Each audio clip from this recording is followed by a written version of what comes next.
Book Jorah Mormont sucks.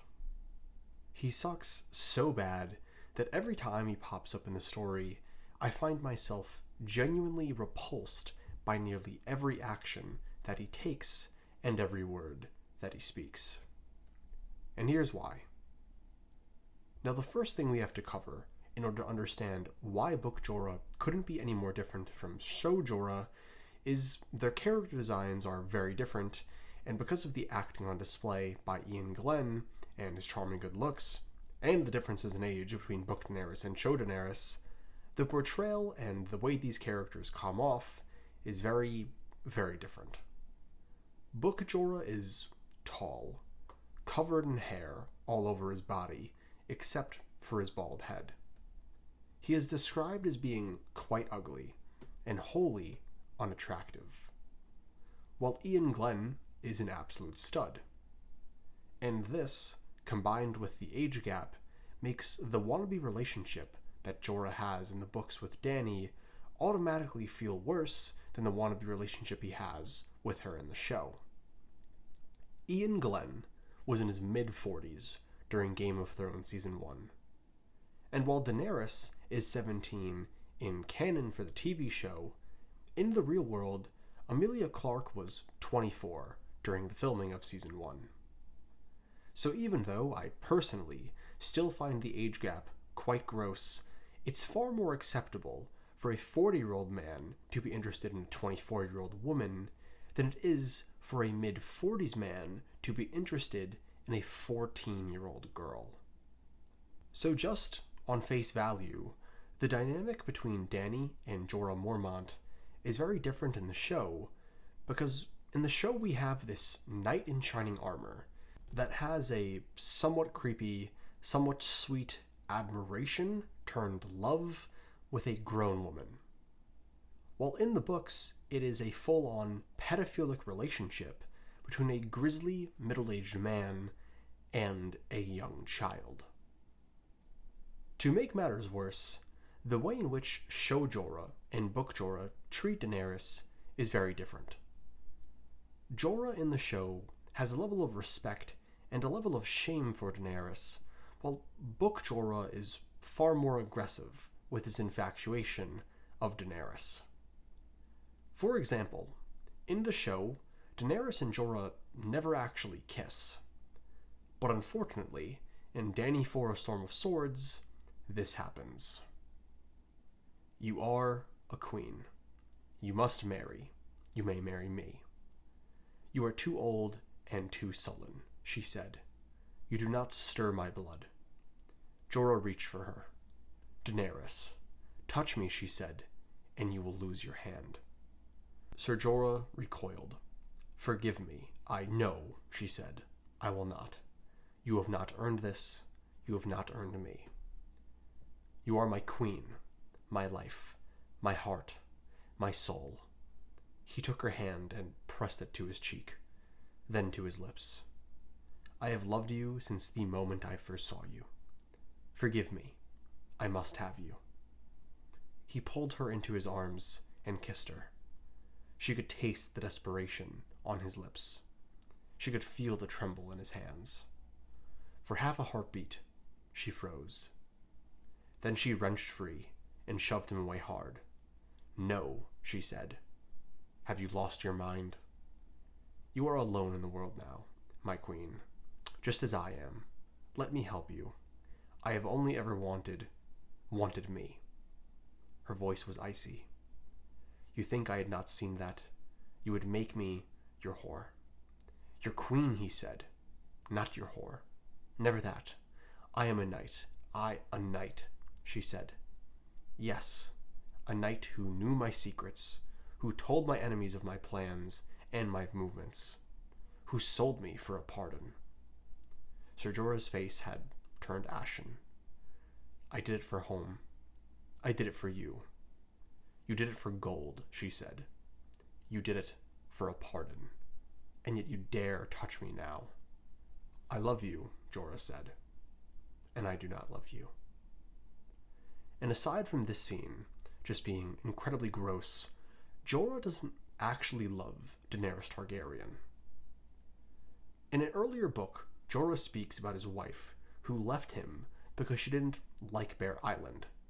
And as the story goes, the reason Jorah is exiled in the first place is because he was trying to make more money through slavery in order to support his wife's lavish lifestyle. Jorah is a man who has struggled with control his entire life, and he views Daenerys as a woman that he seeks to dominate and control. He isn't actually in love with her. He's infatuated with the dark fantasy that she would fulfill for him. When I first read this passage, my skin genuinely began to crawl. I couldn't believe how sick and twisted of a mind Jorah Mormont must have to lust so aggressively for someone that could realistically be his granddaughter in this world. It's this truly awful moment of a man imposing his physical power over a young girl. But what makes this all the more worse is the veil of innocence and trust that Jorah hid behind until the time was right. He plays the trusted advisor and the kind father figure, all the way up until he feels Dany is in a position where he can make an advance. And this level of manipulative thinking is exactly why he's my least favorite character in the story. At least with the Mountain and Ramsay, they know and accept what they are. But Jorah Mormont is a true wolf in sheep's clothing. A man with some truly despicable tendencies and intentions that does his very best to hide them and come off honorable until it's too late for his victims. And now, I actually want to get into the key scene that caused me to make this video in the first place. Tyrion 4, A Dance with Dragons, is the first chapter we see Jorah in for the first time in over a book and a half. And you want to guess what he's doing? Assaulting a slave girl that mildly looks like Daenerys, since he can't have the real thing. I quote, "In the corner of the room, a man sat in a pool of shadow, with a whore squirming on his lap. I never saw that girl," Tyrion said. "If I had, I would have taken her upstairs instead of Freckles. She was younger than the others, slim and pretty, with long, silvery hair. Lyseni, at a guess. But the man whose lap she filled was from the Seven Kingdoms, burly and broad-shouldered, 40 if he was a day, and maybe older. Half his head was bald, but coarse stubble covered his cheeks and chin, and hair grew thickly down his arms, sprouting even from his knuckles. And the moment I read this, my hatred for this character was solidified. The way the poor girl is described as squirming just shows how truly dark, aggressive, and disgusting his desire for Daenerys always was. And to wrap up this video, the main reason that I genuinely can't stand Jorah Mormont is how realistic he portrays grooming. Grooming is defined as the action of attempting to form a relationship with a child or young person, with the intention of having sexual relations with them. It's an incredibly manipulative and abusive approach, and many studies break it down into 6 stages. The first one being targeting the victim. The victimizer will locate and target the victim's weakness. He will find an emotional need or a void that needs to be filled. And Jorah does this by recognizing that Daenerys in Book 1 feels a sense of loneliness in the world. She's scared and doesn't have many people in her corner.